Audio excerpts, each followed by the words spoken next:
Bismillahirrahmanirrahim. Assalamualaikum warahmatullahi wabarakatuh. Perkenalkan kami dari mahasiswa Fakultas Kesehatan Masyarakat, jurusan Ilmu Kesehatan Masyarakat, Universitas Halu Oleo. Kami dari kelompok 5 akan membawakan sebuah materi tentang kepemimpinan dan kebijakan kesehatan dalam memenuhi tugas dari mata kuliah kepemimpinan dan berpikir sistem kesehatan masyarakat. Perkenalkan, nama saya Nurul Indah Pertiwi, NIM J1119055. Baik, di sini saya akan membacakan definisi dari kepemimpinan. Kepemimpinan merupakan suatu proses mengarah dan memengaruhi aktivitas-aktivitas yang ada hubungannya dengan pekerjaan para anggota kelompok atau karyawan. Kepemimpinan secara luas meliputi proses memengaruhi dalam menentukan tujuan organisasi, memotivasi perilaku pengikut untuk mencapai tujuan, memengaruhi untuk memperbaiki kelompok dan budayanya. Kepemimpinan adalah kemampuan memberi inspirasi kepada orang lain untuk bekerja sama sebagai suatu kelompok agar mencapai tujuan umum. Baik, saya akan menjelaskan definisi dari kebijakan. Kebijakan adalah suatu aturan tertulis yang merupakan keputusan formal dalam suatu organisasi, yang dimana keputusan formal tersebut bersifat mengikat, yang mengatur perilaku masyarakat dengan tujuan untuk menciptakan tata nilai baru dalam masyarakat. Kemudian, kebijakan tersebut akan menjadi rujukan utama para anggota organisasi ataupun anggota masyarakat dalam berperilaku. Pada umumnya, kebijakan ini bersifat problem solving dan proaktif.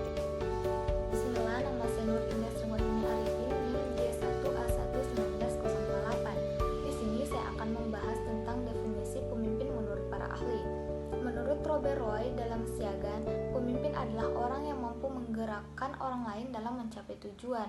Sedangkan menurut Kartini Kartono, pemimpin adalah seorang pribadi yang memiliki kemampuan akan kelebihan khususnya di satu bidang sehingga ia mampu mempengaruhi orang lain untuk bersama-sama melakukan aktivitas guna mencapai tujuan tertentu. Saya Citra Ilmawarti Muiz, NIM J1119018. Saya akan menjelaskan tentang definisi kepemimpinan menurut para ahli. Yaitu yang pertama, John Prefer mengatakan bahwa kepemimpinan adalah seni untuk mengkoordinasikan, memberikan dorongan terhadap individu atau kelompok untuk mendapatkan tujuan yang diinginkan. Yang kedua, Kapur mengatakan bahwa kepemimpinan adalah suatu proses mempengaruhi orang lain dalam kelompok guna menjalankan tujuan tertentu. Yang ketiga, Howard Hahoit dalam Kartono mengatakan bahwa kepemimpinan adalah seni untuk memengaruhi tingkah laku manusia dalam memimpin. Unsur yang paling menonjol dalam kepemimpinan yaitu yang pertama, adanya sesuatu yang lebih dari seorang pemimpin. Yang kedua, adanya kelompok yang mau bergabung. Yang ketiga, adanya kerjasama dalam aktivitas. Yang terakhir, adanya suatu tujuan. Perbedaan kebijakan dan kebijaksanaan. Menurut KBBI, kebijakan adalah cara seseorang melakukan sesuatu menggunakan akal pikirannya, sedangkan kebijaksanaan adalah keputusan yang memperbolehkan sesuatu yang sebenarnya dilarang berdasarkan hal-hal tertentu. Dengan sifat atau trait teori, Granma teori. Dalam perkembangannya, teori ini mendapat pengaruh dari aliran perilaku pemikir psikologi yang berpandangan bahwa sifat kepemimpinan tidak seluruhnya dilahirkan akan tetapi juga dicapai melalui pendidikan dan pengalaman. Teori kewibawaan. Kewibawaan merupakan faktor yang penting dalam kehidupan kepemimpinan, sebab dengan faktor itu seseorang pemimpin akan dapat mempengaruhi perilaku orang lain, baik secara perorangan maupun kelompok, sehingga orang tersebut bersedia untuk melakukan apa yang dikehendaki oleh pemimpin. Baik, saya akan melanjutkan materi dari saudari saya mengenai teori kepemimpinan. Yang ketiga itu teori kelompok. Agar tujuan dari suatu kelompok dapat tercapai, harus ada pertukaran yang positif antara pemimpin dan pengikutnya. Terus yang keempat itu teori kepemimpinan situasi. Seorang pemimpin harus merupakan pendiagnosa yang baik dan harus bersifat fleksibel, sesuai dengan perkembangan dan tingkat pengetahuan bawahannya. Selanjutnya, saya akan menjelaskan tentang gaya kepemimpinan. Gaya kepemimpinan adalah cara seorang pemimpin dalam bersikap, berkomunikasi, dan berinteraksi dengan orang lain dalam memengaruhi orang untuk melakukan sesuatu. Gaya tersebut bisa berbeda-beda sesuai motivasi, kuasa, ataupun orientasi terhadap tugas atau orang tertentu.